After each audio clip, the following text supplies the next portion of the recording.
Halo Sinegrip, balik lagi sama gue Rashid Hari. Dan setelah beberapa waktu yang lalu kita ngomongin kebodohan-kebodohan orang di Manifest ya, kali ini kita beralih dulu nih. Beralih dulu ke sesuatu yang kayaknya udah lumayan lama gak gue lakuin ya. Gue sampai lupa loh terakhir gue ngelakuin ini kapan.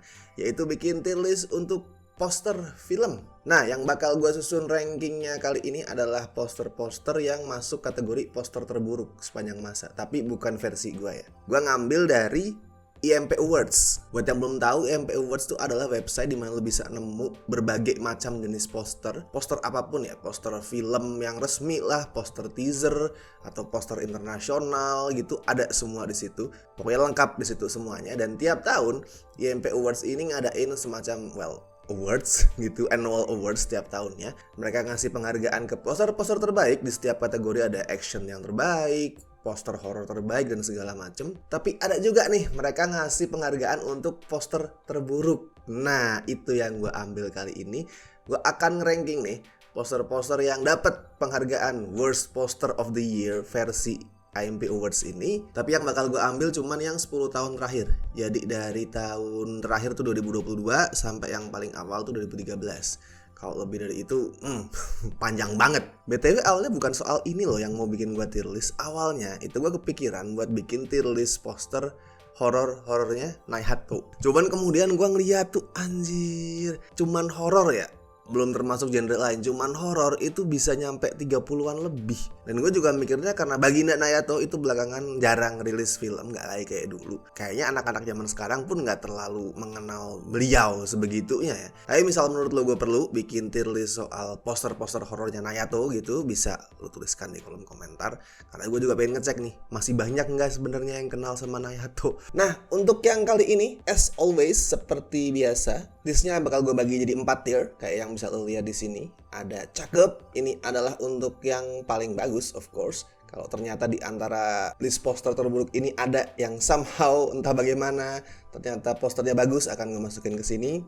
Boleh juga tuh ya, not great tapi decent. Kalau untuk boring ini ya nggak jelek-jelek amat, tapi sangat plain, flat, membosankan. Sedangkan yang paling wow itu terbawa ada Upil Freddy Krueger nih untuk poster yang mungkin bikin mata lu belekan. Oke lah, ini biar nggak terlalu lama, langsung aja gue mulai dari yang pertama.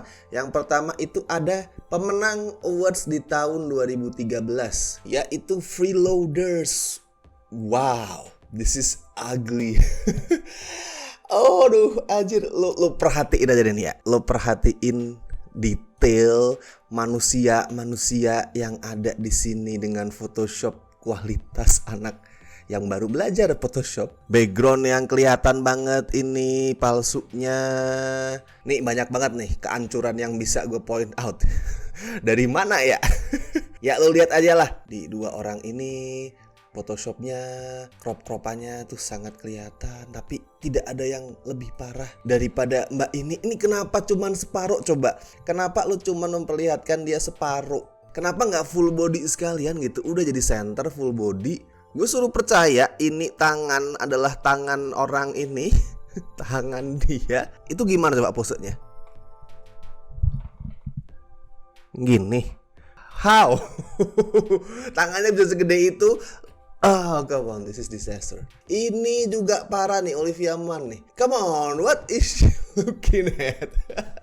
Oh, tapi begitu gue cek ternyata ini bikin posternya makin parah ya. Gambarnya Olivia Munn ini diambil sama pembuat posternya dari photoshoot dia yang ini. Cuman di crop. Di saat normalnya ya lu bikin poster film itu ngelakuin photoshoot ulang khusus untuk posternya. Untuk poster Freeloader ini si pembuatnya cuman nge-crop foto modeling Olivia Munn, terus dia tempelin di sini. Nggak tahu nih badannya siapa juga. Ini Upil Freddy Krueger yang sangat besar.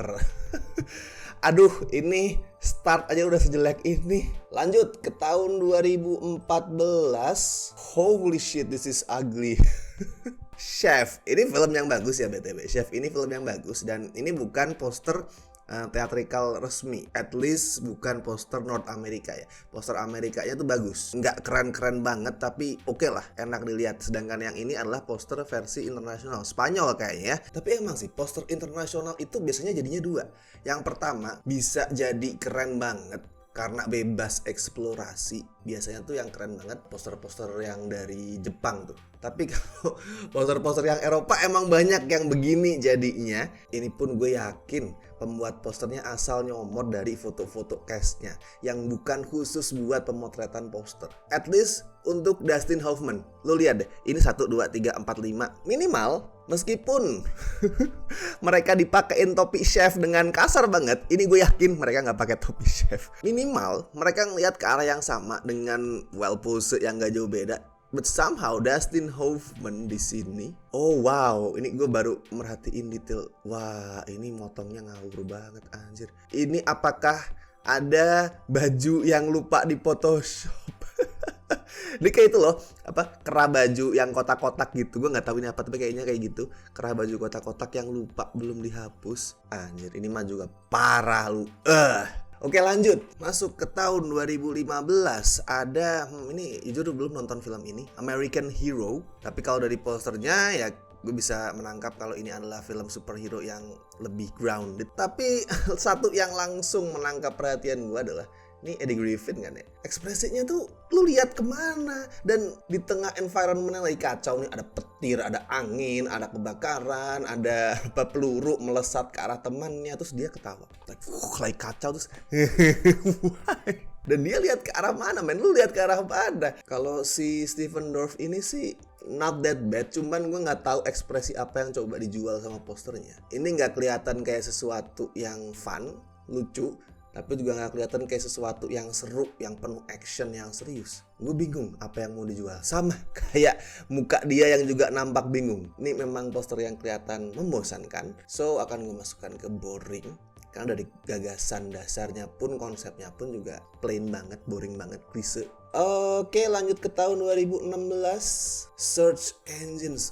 Wow. American Hero tadi jelek ya, tapi kan agak mendingan. Gue kira itu adalah awal dari meningkatnya perjalanan konten ini, tapi ternyata kita kembali lagi.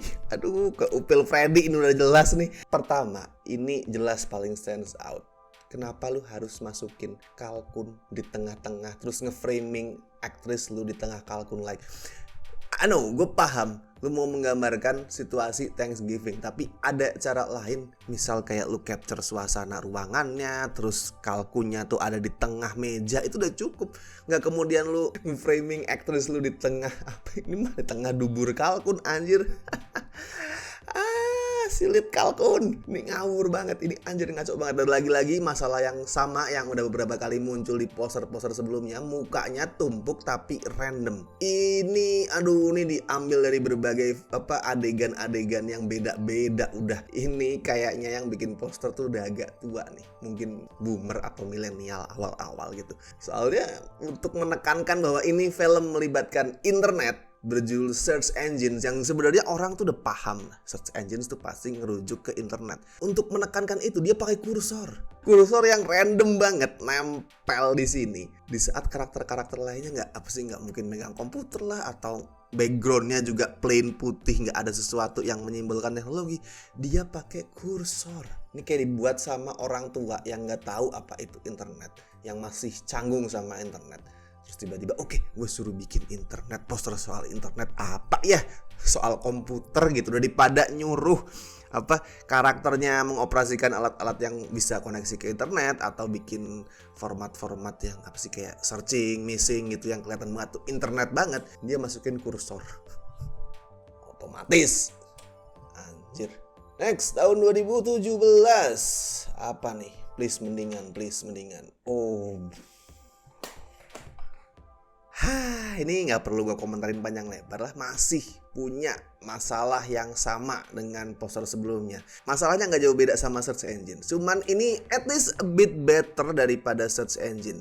Masih tumpuk-tumpuk muka ya. Ini gue bilang lebih oke daripada search engines, karena at least nih, kalau search engines tadi tuh muka random yang nggak menyiratkan apapun, nggak memperlihatkan situasi apapun, cuman muka ditumpuk.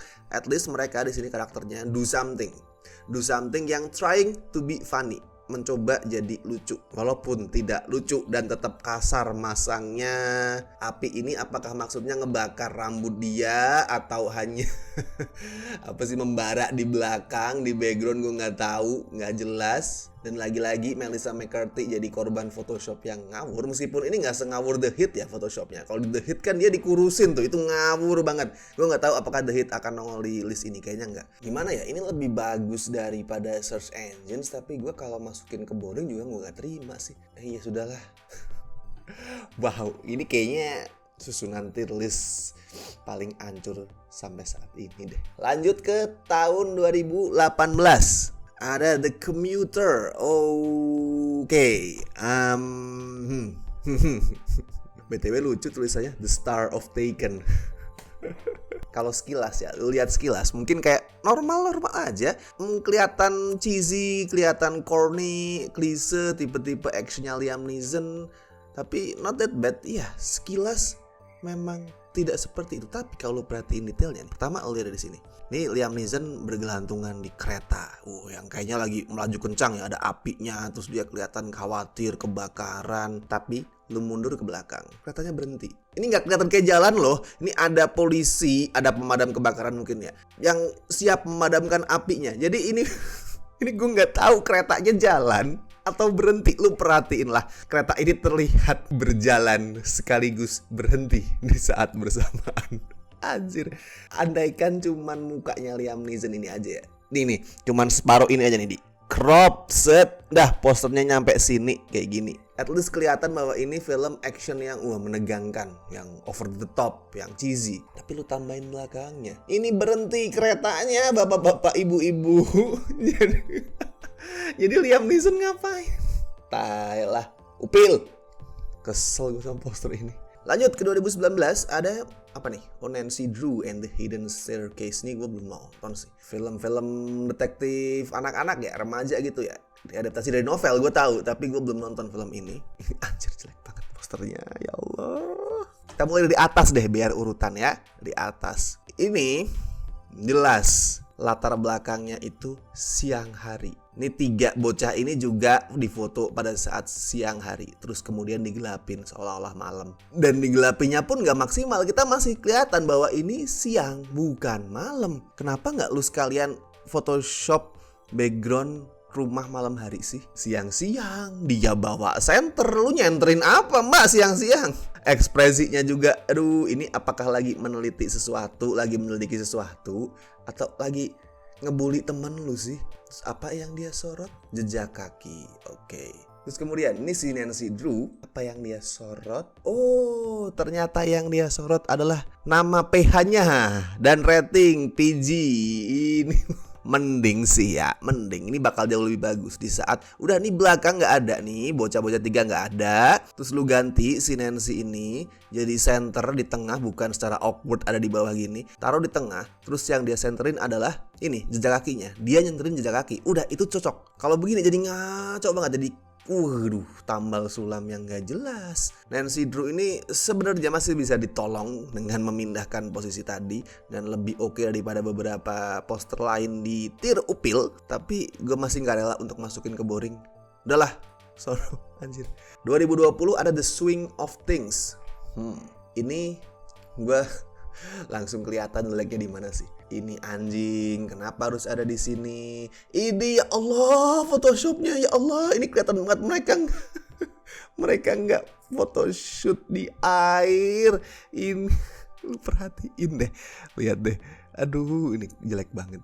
Terus ini 3 orang di belakang, yang satu ngeliat ke sini, yang satu ngeliat ke sana. Gue paham mungkin ini maksudnya adalah si cewek sebenarnya naksir si cowok naksir si cewek. Oke, tapi ya tolonglah, ini kelihatan banget kalau mereka berasal dari 2 photoshoot yang berbeda. Minimal dibikin lebih natural lah.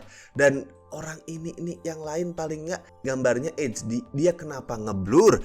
Kenapa ada orang gambarnya ngeblur di sini dan pantulan di kacamatanya? Aduh, ini dipaksain banget ya Allah. Kalau di gagasan ide dasar sebenarnya fine, nggak fresh, nggak baru, klise banget. Tapi at least untuk sebuah romcom yang berusaha nekanin nuansa eksotis ya di pantai gitu, nih at least dari gagasan tuh decent loh. Tapi kemudian eksekusinya, Photoshopnya dan lain-lain itu hancur banget nih. Ada lens flare-nya, nggak perlu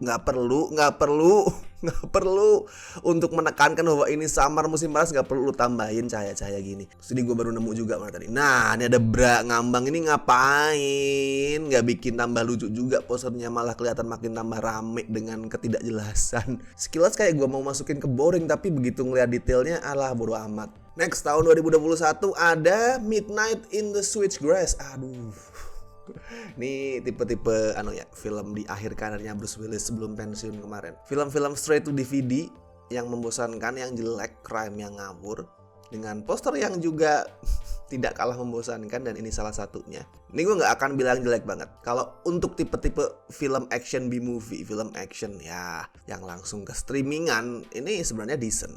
Boring banget, klise banget, gak kreatif, tapi gak ada yang terlalu aneh di poster ini sebenarnya. Kecuali mungkin tagline-nya, "Can they stop a serial killer who can't stop himself?" Maksudnya apa? Tapi ya sudahlah, at least yang lain gak ada yang terlalu aneh. Ya ini klise banget, ada lens flare, apa sih, lampu-lampu polisi untuk menegaskan bahwa ini film tentang detektif lah. Kalau perhatiin ya, di film aslinya, di shot yang benernya, Megan Fox itu gak pakai badge ini. Terus ini dikopas, jadi badge-nya Bruce Willis dipindah ke sini. Buat apa? Buat nunjukin kalau dua-duanya sama-sama polisi? Nggak perlu juga sih, nggak harus juga mereka memakai badge gitu. Cukup dengan Bruce Willis pakai badge, terus kemudian Megan Fox berdiri di sebelahnya, menyiratkan kalau mereka kerjasama, mereka adalah partner, udah titik. Tapi ya kayak gue bilang tadi lah, ini just boring, nggak sejelek yang lainnya. Masih gue masukin ke boring. Akhirnya, ya Allah, ditinggal satu, gue kayaknya gak akan ngisi 2 tier paling atas deh.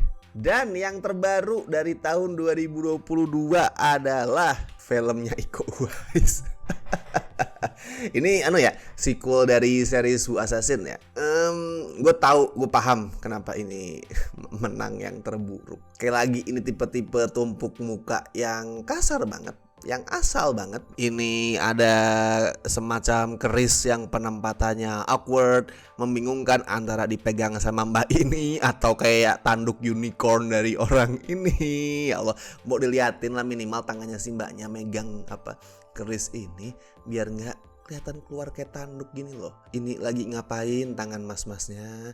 Lagi wudhu, cuci tangan. Ini scene yang bisa kelihatan seru untuk poster action sih. Permasalahannya adalah mereka stop di pose yang kelihatan awkward. Ini flying kick tapi nampak tidak flying.